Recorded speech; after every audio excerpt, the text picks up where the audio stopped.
buntis ako. So, ang totoo talaga guys is, ayan.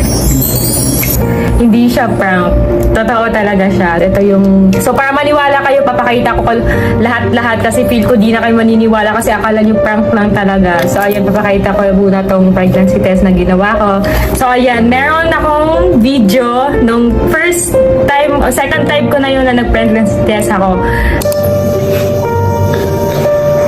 Oh, mama na ako.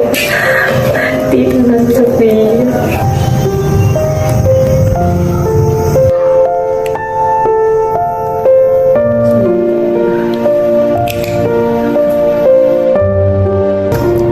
Confirm na talaga. So, bukas mapapacheck up ako agad.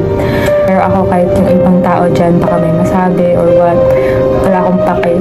Basta, para sa akin, mamahalin ko tong batang to. Na-excite nga ako. Kaya, see you after 9 months.